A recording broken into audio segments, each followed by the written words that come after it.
आप में से कई बंधुओं ने बात रखी, अनौपचारिक बैठक है, बिजनौर जिले की जिला कार्यकारिणी है, कुछ स्थानीय शेरकोट के बंधु भी हैं। मैं आपको जो समस्या के बारे में आप लोग बात कर रहे थे उसी विषय में कुछ बातें आपको कहूँगा। जिस विषय में हम कुछ बात करने आए हैं उसे मैं अंत में कहूँगा, लेकिन जो आपने बात कही पहले मैं उस पर कुछ बात बिंदु रखना चाहूँगा। अटल बिहारी वाजपेयी जी की सरकार थी, पोखरण में परमाणु विस्फोट हुए थे, याद होगा सबके जी। भारत के ऊपर कड़े आर्थिक प्रतिबंध लग गए थे, सैंक्शन लग गए थे। भारत को ऑस्ट्रेलिया से यूरेनियम सप्लाई होता था वो भी रुक गया था, और हमारा जो परमाणु ऊर्जा कार्यक्रम था वो भी बंद हो गया। बैक ट्रैक डिप्लोमेसी चली, यहाँ जसवंत सिंह विदेश मंत्री थे, वहाँ टालबॉट विदेश मंत्री थे, आपस में बातचीत हुई। अमेरिका का राष्ट्रपति बिल क्लिंटन था, अंत में जब सब कुछ तय हो गया तो उसे भारत आना था। भारत आने के बाद भारत से जो आर्थिक प्रतिबंध थे वो हट जाने, यानी भारत के हित में था ना भाई साहब, भारत के हित में था। उसी समय पर अमेरिका का इराक से कॉन्फ्लिक्ट चल रहा था, 2 बार पहले भी हो चुका। अब हमारे कुछ लोग जिनके विषय में आप बात कर रहे हैं, जहां जहां भारत में बिल क्लिंटन गया वहां वहां उसे काले झंडे दिखाए, उसका विरोध किया। वो भारत आ रहा है, भारत से आर्थिक प्रतिबंध हटने हैं, हमें उसके लिए अगर कोई प्रशंसा नहीं करनी थी तो कम से कम काले झंडे नहीं दिखाने पड़ते। लेकिन हमें भारत के हितों से कोई सरोकार था ही नहीं है, उनकी भावना इराक से जुड़ी थी, इसलिए उन्होंने उसे काले झंडे दिखाए। इसका मतलब है कि देश पे जब कभी भी आफत आएगी, शायद वो, मैं शायद लगा रहा हूँ, आपने तो बड़ी स्पष्ट बात कही कि वो आपसे शायद खड़े नहीं होंगे, ऐसा आपके मन में है जरूर। भारत के हितों के साथ होते तो काले झंडे दिखाने का आवश्यकता है। अभी कुछ बात आई हम लोगों की कुछ कमियों के विषय में, भाई साहब ने भी बात करी, सचमुच कुछ कमियां तो है ना। इतिहास के विषय में भाई साहब ने जब कहा कि 711 ईस्वी में सिंध का ब्राह्मण राजा दाहिर, जब उस पर मोहम्मद बिन कासिम ने आक्रमण किया, केवल 1000 घुड़सवार थे,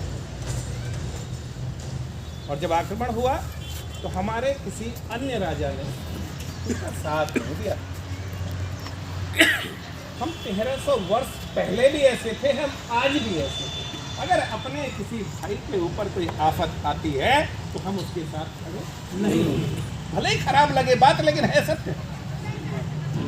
अगर कहीं मुरादाबाद में कोई लफड़ा है तो बिजनौर में बैठ के लगेगा कि ये मुरादाबाद का, अगर कहीं धामपुर में कोई बात है तो शेरकोट में बैठते, और शेरकोट के ऊपर कोई दिक्कत होगी तो बाहर का जो दूसरे हमारे स्थान है उन्हें लगेगा ये शेरकोट वासी अपने आप में बैठे। ऐसा ही अगर हम एकजुट रहते, सभी साथ में होते, तो शायद मोहम्मद बिन कासिम सफल नहीं होगा, भारत में इस्लाम का प्रवेश नहीं होगा। ऐसा ही है भाई साहब, बहन जी, ऐसा ही है।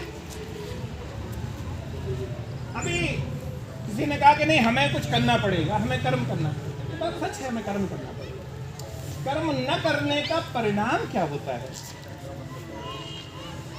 जिस समय महमूद गजनवी हिंदुस्तान में आया था,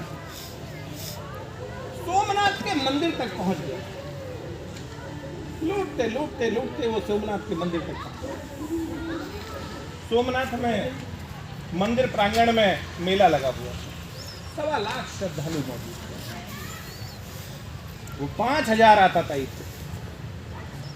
अगर हम चाहते तो कीमतें लेने के लिए अगर उसके पीछे भागते तो हम समुद्र में गिराते, लेकिन हमने क्या किया?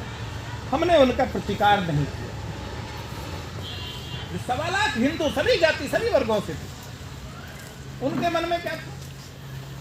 या तो इनसे सेना लड़ेगी, सैनिक लड़ेंगे, राजा लड़ेगा, इनसे वो लड़ेंगे जिनका काम है लड़ना, जिनका काम है मरना, और या फिर भगवान भोलेनाथ हमारी रक्षा करें। भगवान भोलेनाथ भी उन्हीं की रक्षा करते हैं जो स्वयं अपनी रक्षा करना चाहिए। कहा है ना भगवत गीता में पहला अध्याय, भगवान कृष्ण कहते हैं कि हे अर्जुन, उठा गांडीव, युद्ध लड़, अधर्म का नाश कर, धर्म की स्थापना कर। यही कहा। हमने अपना कर्म नहीं किया, अंततो गत्वा मंदिर लुटा भी, मंदिर टूटा भी, और 26,000 हिंदू श्रद्धालु मारे गए। ये है सच्चाई। हम लोगों ने कर्म नहीं किया। हम लोगों की गलतियों की बात कर रहे थे हम अभी आपस में, कि हमारी गलतियां। इस्लाम के बारे में बात हो रही। इस्लाम से मोहम्मद गौरी भारत आया, दिल्ली में आक्रमण हुआ। वो आक्रमण करता है, आप उसे हरा देते हैं, परास्त कर देते हैं, लेकिन आप उसे माफ कर देते हैं, आप उसे छोड़ देते हैं। वो दोबारा आक्रमण करता है, आप उसे दोबारा हराते हैं, दोबारा परास्त करते हैं, दोबारा छोड़ देते हैं, माफ कर देते हैं। वो 16 बार आक्रमण करता है, आप उसे 16 बार परास्त करते हैं, और आप उसे 16 ही बार माफ कर देते हैं भाई साहब, और 16 ही बार छोड़ देते हैं। लेकिन उसका एक बार दाव चढ़ता है, वो एक बार भी माफ नहीं करता। ये है इस्लाम। भारतवर्ष में अनेक वंश हुए, हम लोग मायूस से दिखते हैं। कई बहुत ज्यादा मायूस होने की आवश्यकता नहीं, हमें आंखें खुली रखने की आवश्यकता है, हमें जागने की आवश्यकता है।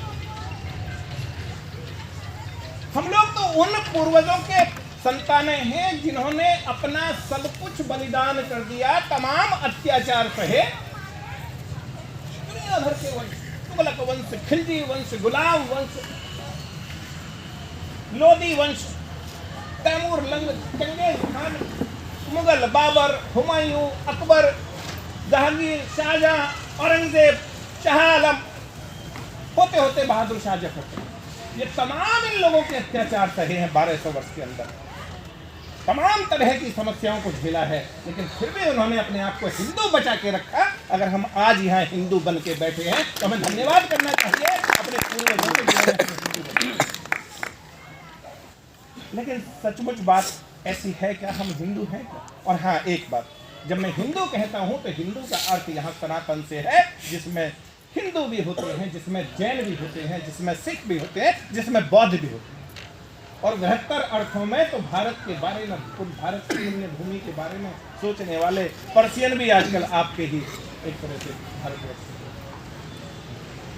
तो हम हिंदू, और जब हिंदू शब्द कहते हैं तो हम हिंदू होते कहाँ हैं? होते हैं क्या? हम सब कुछ हैं लेकिन हिंदू हैं ही नहीं। मैं जितने भाई बुजुर्ग, बड़े, युवा सब जो बैठे हुए हैं, मातृशक्ति है, बहनें हैं, जरा बताएंगे जितने ब्राह्मण भाई हैं एक बार हाथ खड़े करेंगे इस सभागार में, जितने ब्राह्मण यहाँ इस सभागार में, ब्राह्मण कोई जाट भाई अगर है बैठक में, कोई गुजर भाई, कोई वैश्य भाई, कोई जैन भाई, जैन भाई, सिख भाई, सिख पंथ से सिख भाई, पहचान हमारी अलग है जी, चौहान भाई, कोई राजपूत भाई, कोई प्रजापति भाई, कोई सैनी भाई, कोई जाटव भाई, जाटव भाई जो वाल्मीकि भाई कोई है, वाल्मीकि भाई, और कोई छूटते हैं क्या? कोई अगर छूटे हैं तो अगर भाई साहब का फोन बंद हो जाएगा तो मैं एक बात आप सबसे पूछता हूँ, यहाँ बैठे हुए जितने भाई हैं, जरा जितने हिंदू भाई हैं, सनातनी भाई हैं, सिख भाई हैं, जैन भाई हैं, एक बार जरा हाथ खड़े कीजिए और हाथ ऊपर रखिए, ऊपर हाथ खड़े रखिए और जरा पीछे मुड़ के एक दूसरे की ओर देखिए, देखिए जरा पीछे मुड़ के देखिए एक बात, आप ब्राह्मण थे तो कम थे, आप राजपूत थे तो कम थे, आप वैश्य थे तो कम थे, आप प्रजापति थे तो कम थे, आप सैनिक थे तो कम थे, आप जाटव थे तो कम थे, लेकिन जब हिंदू हो गए तो आपकी ताकत बढ़ गई।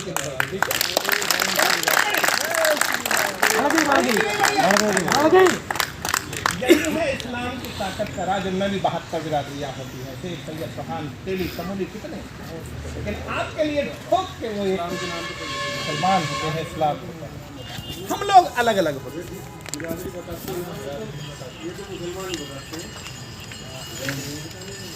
हो सकता है जातीय गर्व होना चाहिए, है कोई बात नहीं, लेकिन जातीय जहर नहीं होना चाहिए। हम लोग जातीय जहर पालते हैं और इसी का लाभ विदेशी सत्ताओं ने, विदेशी आक्रमणकारियों ने उठाया।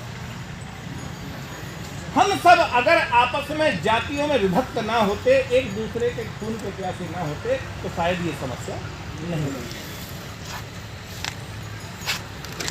अभी इतिहास के विषय में भाई जी ने बताया, 15 अगस्त 1947 एक महत्वपूर्ण दिवस है। क्या है उस दिन? स्वतंत्रता।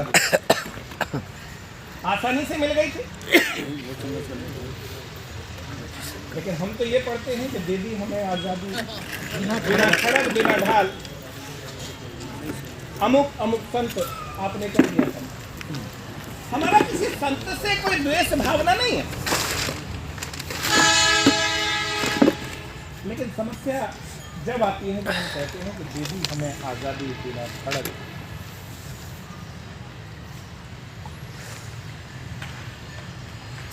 उन्नीस 16 अगस्त जब कहा गया कि हम एक अलग धर्म हैं, एक अलग आइडेंटिटी है, एक अलग हमारी पहचान, हमें हिंदुस्तान के टुकड़े करने, हमें पाकिस्तान चाहिए। और जब ये कहा गया और लगा कि अलग से पाकिस्तान नहीं मिलेगा, तो 16 अगस्त 1946 का दिन निश्चित हुआ और भारतवर्ष के कोने कोने में आग जली हुई। आज का बांग्लादेश, सिलहट, कोमिला, ढाका, जसूर, खुलना, नोआखाली, चिटागोंग, नोआखाली के दंगे आप गूगल पे सर्च कर सकते हैं। इधर लाहौर, सरगोधा, सियालकोट, गुजरांवाला, रावलपिंडी, रहीम यार खान, डेरा गाजी खान, डेरा इस्माइल, 6.5 लाख हिंदुओं का कत्ल हुआ। माओ की कोख खुली हुई बहनों के सुहाग उजड़ गए। हजारों लाखों लोगों ने बलिदान दिया इस आज़ादी के लिए। और जब हम कहते हैं कि दे दी हमें आज़ादी बिना खड़ग बिना ढाल, ये नैरेटिव सेट करते हैं, तो हम अपमान करते हैं उन माओ का, हम अपमान करते हैं उन बहनों का जिनके पतियों ने बलिदान दिया।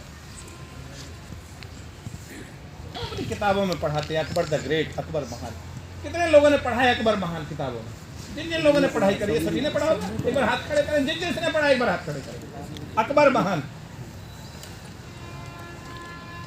हमने कभी नहीं पूछा किसी से कि अगर अकबर महान था तो फिर महाराणा प्रताप कौन थे? कौन थे बप्पा रावल? कौन थी मां पद्मिनी? कौन थे राणा सांगा? कौन थे महाराजा सूरजमल? कौन थे जवाहर सिंह? कौन थे मंगल पांडे? कौन थे गुरु गोविंद सिंह?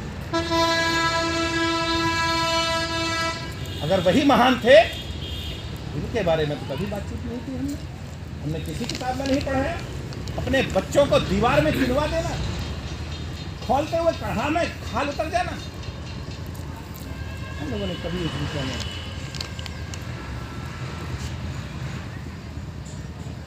हम लोगों को जो शब्द कई बार सभी साथियों ने ये हिंदू शब्द कहा, हम हिंदू, और हिंदू का बृहत्तर अर्थ जब मैंने कहा कि उसमें सिख, उसमें जैन, उसमें बौद्ध, उसमें सभी सनातन।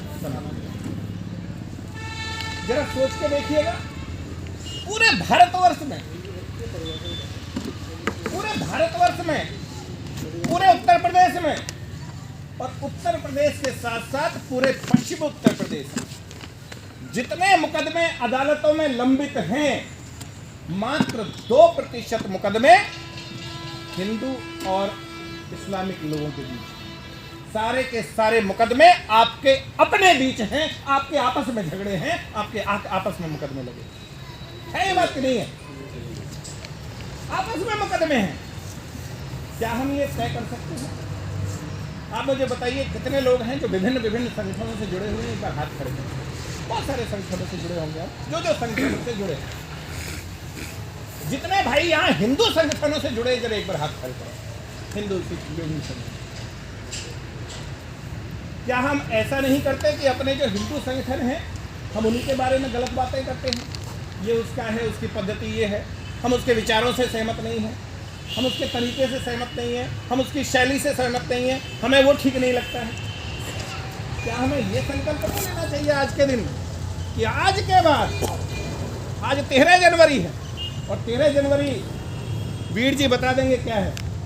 लोहड़ी। और किस लिए और क्या है ये सब आप पूछ लीजिएगा उनसे, क्या महत्व है इसका। क्या हम आज ये संकल्प ले सकते हैं कि आज के बाद हम अपने किसी भी हिंदू संगठन की बुराई नहीं करेंगे, चाहे हम उससे जुड़े हैं या नहीं जुड़े हैं, हम उसके विचारों से सहमत हैं या नहीं है, हमारी शैली उससे मिलती है कि नहीं मिलती है, हम किसी भी हाल में अपने किसी भी हिंदू संगठन की बुराई नहीं करेंगे। हमें ये संकल्प लेना और हमें यह भी संकल्प लेना होगा कि हम हिंदू भाई, हम सनातनी भाई आपस में यदि कोई विवाद हो जाए, आपस में कोई बातचीत हो जाए, आपस में कोई झगड़ा हो जाए, मुकदमा हो जाए, यहाँ बैठे लोग इस बात को तय करें और आज जाके अपने अपने मोहल्ले में, अपने गांव में भी सुनिश्चित आज से प्रयास करना आरंभ करें। क्या अगर हमारा अपने भाई से झगड़ा है, जैसे आजकल भाई वाला मसला दूसरा है, हम अपने भाई को कसाई कहते हैं और कसाई को अपना भाई, आओ खलील भाई, आओ जमील भाई, आओ जलालुद्दीन भाई, और अपने भाई को हम जो है दुत्कारते हैं। अपने भाई का अगर कोई झगड़ा है और लगता है कि गलती मुझसे हुई है, तो हो सके तो आज ही अपने भाई से जाके गलती मांग ले, छोटा बन के माफी मांग ले, माफी, कोई दिक्कत नहीं है।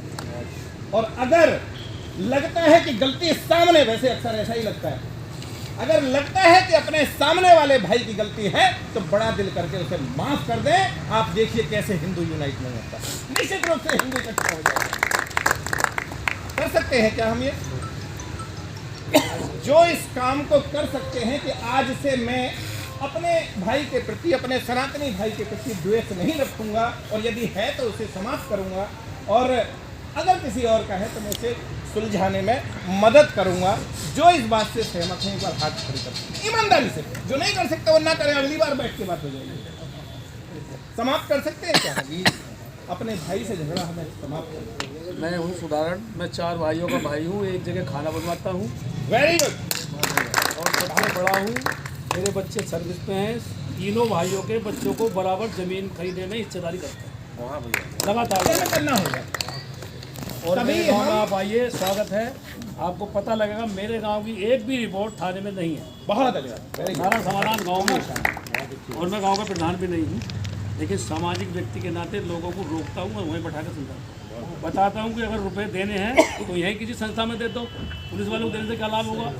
पीटोगे, रुपए दोगे, समझौता फिर भी करके यहीं आओगे। बिल्कुल। और हम ही कराएंगे तो हमारे कैसे कर लो। अगर हम लोग करते हैं आपस में ये मनमुटाव, ये लड़ाई, ये झगड़े अगर समाप्त कर पाए तो शायद कोई आप पे हाथ डालने के सुधर भी।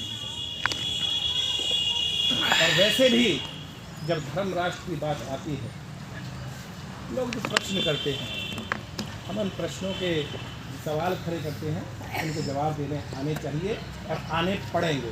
आपने सुना होगा कुछ लोग कहते हैं कि देश किसी के बाप का नहीं। अभी वैसे वो रहे नहीं शायद, तो कहते थे कि देश किसी के बाप का नहीं। कौन था वो? चल बसे वो शायद, कौन था वो? इंदौरी साहब, राहत इंदौरी। कहते थे कि देश किसी के बाप का नहीं है। मुझे लगता है समय आ गया है यहाँ बैठ के इस बात पे चुप नहीं होना। अगर ऐसा प्रश्न आए कि देश किसी के बाप का नहीं है तो हमें बताने की आवश्यकता है कि देश हमारे ही बाप का है, देश हमारे ही पूर्वजों का है। ये देश हमारे ही पूर्वजों का है, हमारा आपका है। ये देश भगवान राम का है, ये देश भगवान कृष्ण का है, ये देश महावीर का है, ये देश गौतम बुद्ध का है, ये देश महाराणा प्रताप का है, ये देश गुरु गोविंद सिंह जी का है, ये देश गुरु नानक देव का है, ये देश सरदार भगत सिंह का है, ये देश मंगल पांडे का है, ये देश भगवान परशुराम का है, ये देश माँ पद्मिनी का है, ये देश हमारा आपका है। हम जिएंगे तो इसके लिए, हम मरेंगे तो इसके लिए। हमें ये बात सामने लानी, तो देश किसी के भाग का नहीं है, ऐसी बातें कहने का मौका नहीं है। और वो कब नहीं दे पाएंगे? जब हम एकजुट। तो क्या हम आगे से एकजुट होने के लिए तैयार हैं? तैयार हैं? जो तैयार हैं अपने दोनों हाथों के ऐसे क्यों इकट्ठा बांधे? ये एकजुटता की निशानी। ये हम करें, आज के बाद हम जितने सनातनी भाई हैं वो आपस में एकजुट रहें। मैंने आपसे क्यों नहीं कहा कि कोई भाषण जैसा विषय नहीं है, ये हमारे आपस में समझने का विषय है। मैं कोई बहुत अलग बातें नहीं बता रहा हूँ, वो सब आपके ध्यान में होंगी भी, आप ऐसा करते भी होंगे, लेकिन और लोगों को भी ऐसा कराने के लिए प्रोत्साहन। रही बात जनसंख्या कानून की या और दूसरे विषयों की, आपके ध्यान में, आप गांव देहात के लोग, कई बार मैं देखता हूँ अवनीश जी की बात आती है कि सर फलां गांव में शाम को फतवा आ गया, कल वोटिंग होनी है। पूरे देश में 4120 विधानसभाएं, सभी विधानसभाओं की अलग अलग, सभी लोकसभाओं की अलग अलग, फलां पार्टी कोई भी दल, फलां को वोट होनी है। एक दिन पहले सूचना पहुंचती, कहाँ से, क्या है माध्यम? भाई तो तेज होके बताइए। मस्जिद वहाँ से आती है ना ये सूचना, एक दिन में पहुंचती है, एक दिन में वो सूचना पहुंचती है। आखिर वो सूचना एक दिन में पहुंच कैसे जाती है? कभी सोचा हमने? वो सूचना एक दिन में पहुंचती कैसे, हमने सोचा क्या कभी? संगठन मजबूत है, उसके अलावा वो नियमित रूप से मिलते हैं। वो एक दिन में 5 बार मिलते हैं नमाज के नाम से, नहीं तो दिन में 1 बार तो जरूर मिलते हैं। और जो लोग नहीं मिल पाते वो सप्ताह में 1 बार शुक्रवार के दिन जरूर मिलते हैं, चाहे वो पंक्चर लगाने वाला हो और चाहे वो दाढ़ी वाला वो उपराष्ट्रपति, यही है, वो जरूर मिलते हैं, सप्ताह में 1 बार अवश्य मिलते हैं। इसलिए उनका सूचना तंत्र मजबूत है, क्योंकि उनका संपर्क मजबूत है, वो निरंतर रूप से मिलते हैं। हमारे पास वो सिस्टम का अभाव, हम लोग नहीं मिलते। हम लोगों के पास क्या है? मिलने का एक मामला, केवल संघ की शाखाएं, देश भर में 50,000 लगभग शाखाएं हैं जो नियमित रूप से मिलती हैं। बाकी सभी सनातनी आपस में नियमित रूप से मिलने की कोई व्यवस्था नहीं है, न मंदिर में न गुरुद्वारे में। गुरुद्वारे में है लेकिन वो निश्चित नहीं है कि 100%, न हमारे और दूसरे। क्या हमारे पास वो तंत्र नहीं होना चाहिए? वहाँ से सूचना आई कि फला कांग्रेस, फला सपा, फला बसपा, इसको वोट करना है कि उसको वोट करना है कि फला लोकदल, कोई प्रश्न खड़े नहीं होते। पंक्चर लगाने वाला अब्दुल वो कभी नहीं पूछता कि उसे ये नहीं मिला कि वो नहीं मिला, कि ये फायदा नहीं हुआ कि वो फायदा नहीं हुआ। और हम लोग सारी व्यवस्थाएं होते हुए भी हमारे पास बहुत सारे प्रश्न, वो कभी नहीं पूछता। वो 8 बाई 8 के कमरे में रहता है, वो गरीबी की, वो नरक की जिंदगी जीता है, वो कीड़े मकोड़े की जिंदगी जीता है, लेकिन फिर भी वो 8, 10, 12 बच्चे पैदा करता है। क्यों? क्योंकि उसे पता है कि 20 साल के अंदर ये बच्चे बड़े होंगे और जो कोठी वाले, जो बड़े बड़े हाथे वाले हैं, हम उन्हें निकाल के बाहर करते हैं। ऐसा कि नहीं है? 100% उनकी विचार। हम हमारे पास बहुत प्रश्न, हो सकता है समस्याएं हो सकता है कोई, मैं व्यापारी हूँ तो कोई जीएसटी मुझे न समझ में आ रही हो, मैं स्टूडेंट हूँ मेरी नौकरी ना लग रही हो, मैं नौकरी पेशा हूँ शायद मेरा डीए ना बढ़ रहा हो सकता है कि मैं किसान हूँ मेरे साथ कोई समस्या हो। मिल बैठ के रास्ते निकाले जा सकते हैं, निकाले जाएंगे भी। और मैं आपको एक बात स्पष्ट कर दूं कि हमारा किसी भी राजनीतिक दल से किसी भी रूप में कोई सीधे सीधे किसी प्रकार की संबद्धता नहीं है। हम किसी राजनीतिक दल से जुड़े हुए नहीं हैं, लेकिन इसका अर्थ ये बिल्कुल नहीं है कि हम किसी विचार से जुड़े हुए नहीं हैं। आपको अपना देश सुरक्षित रखना है, ये भी महत्वपूर्ण है। ऐसा नहीं हो सकता कि हम राजनीतिक रूप से नहीं जुड़े तो कल को सत्ता में हम ऐसे लोगों को ले आए जो भगवान राम के अस्तित्व के बारे में उन्हें काल्पनिक बताते हैं। एफिडेविट देके ऐसे लोगों को हम सत्ता में, ऐसे लोगों को नहीं बैठाया जा सकता जो कहते हैं कि देश के संसाधनों पे केवल अमुक अमुक का जो है हिस्सा है, उन्हीं का कब्जा उस पर है, उन्हीं का हक है। पहले हमें सुनिश्चित करना चाहिए कि हमें वहाँ कौन लोग चाहिए।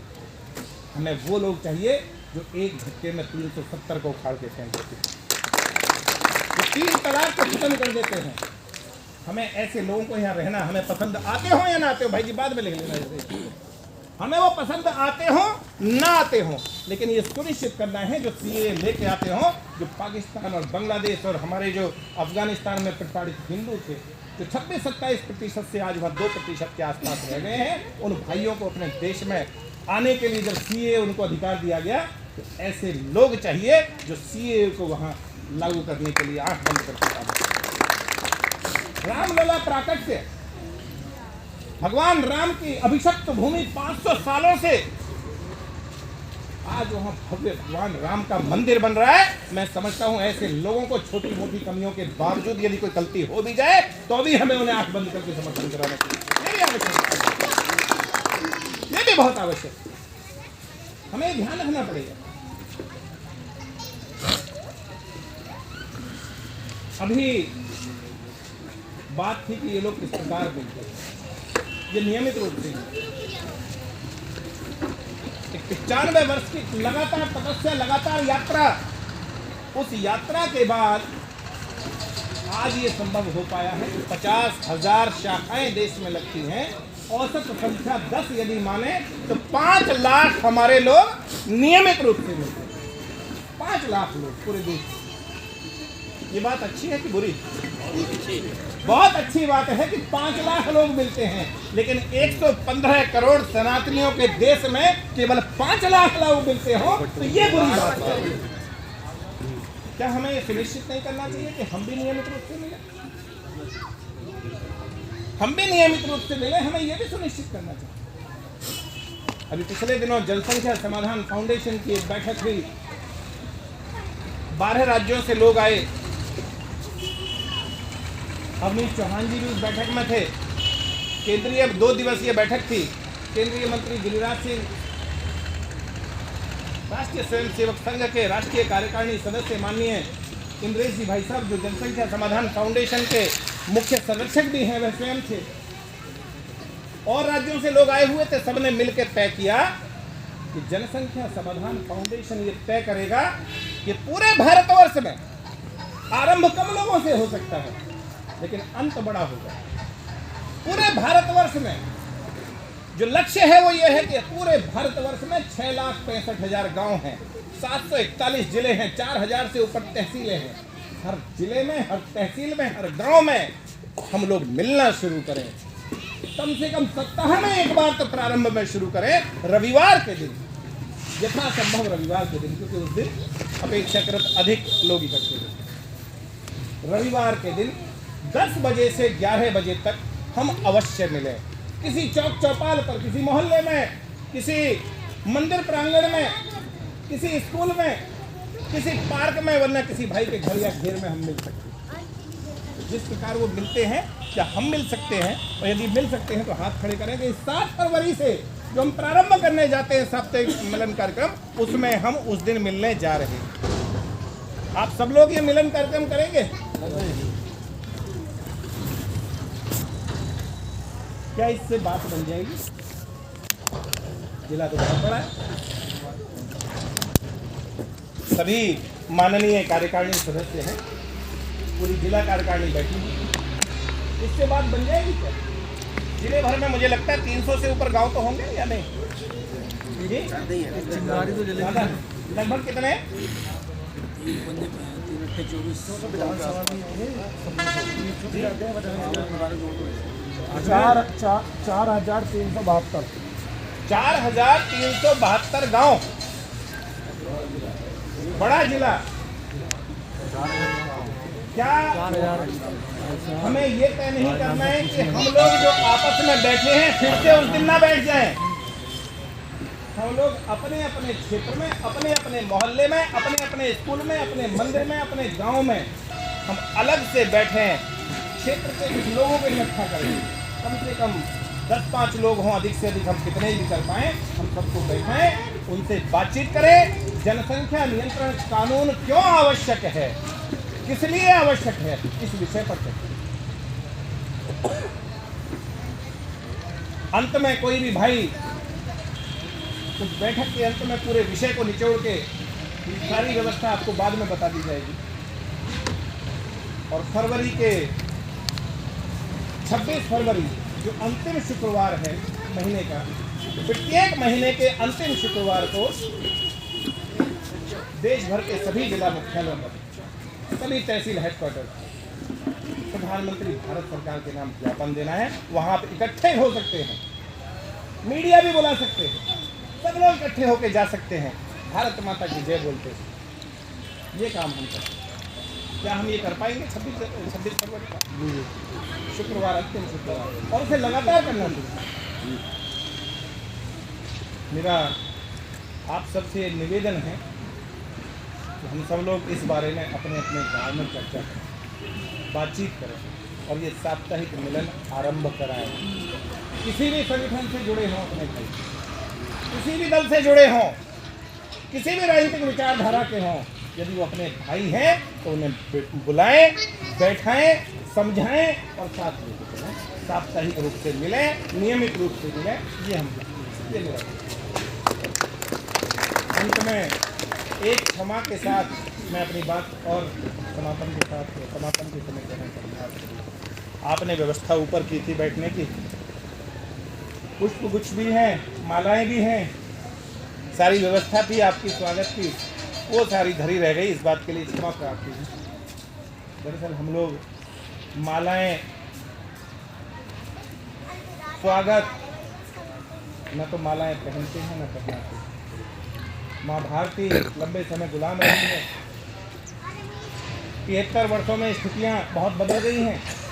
पिछले 6-7 वर्षों में नट चीज़ें ठीक हुई होती तो शायद 100 साल हम पकड़ने वाले नहीं थे, फिर से टूटने की ओर आ जाते। अभी भी सब कुछ ठीक नहीं हुआ, अभी काम बहुत बाकी है, हमें अभी काम करना है। मैं आप लोगों के बारे में नहीं कहूँगा, लेकिन अपने बारे में ज़रूर कहूँगा। हम लोग अभी मालाएं न पहनेंगे न पहनेंगे हम मालाएं और पहनाएंगे मालाएं जिस दिन देश में जनसंख्या नियंत्रण कानून बन जाएगा और सभी के ऊपर लागू हो जाएगा, उस दिन पहनेंगे और पहनाएंगे मालाएं। जिस दिन भारत हिंदू राष्ट्र बनेगा, सनातन राष्ट्र बनेगा, उस दिन मालाएं पहनेंगे, उस दिन पहनाएंगे, मनाएंगे दिवाली, बजाएंगे ढोल और ऐसी दिवाली मनाएंगे जैसी दिवाली भगवान राम जब लंका विजय के पश्चात अयोध्या की धराधाम पे आए थे, मनाएंगे। तब तक के लिए मैं आप सभी से क्षमा मांगता हूं और विशेष रूप से अवनीश जी भाई साहब और पूरी कार्यकारिणी से कि मैंने ये धृष्टता की कि आपके साथ ऊपर न बैठते आप सबसे बात करनी थी। इतना ही मुझे कहना है। एकजुट रहें, इकट्ठा रहें, नियमित रूप से मिलें, लगातार संपर्क में रहें और साप्ताहिक रूप से ज़रूर मिलें। और आज से उस संकल्प को ज़रूर याद रखें कि हमारे आपस के झगड़े, मुकदमे, लफड़े ख़त्म करने हैं। कई भाइयों ने संकल्प लिया है कि हम छोटे बन के माफ़ी भी मांगने को तैयार हैं और बड़ा दिल करके माफ़ करने को। धन्यवाद।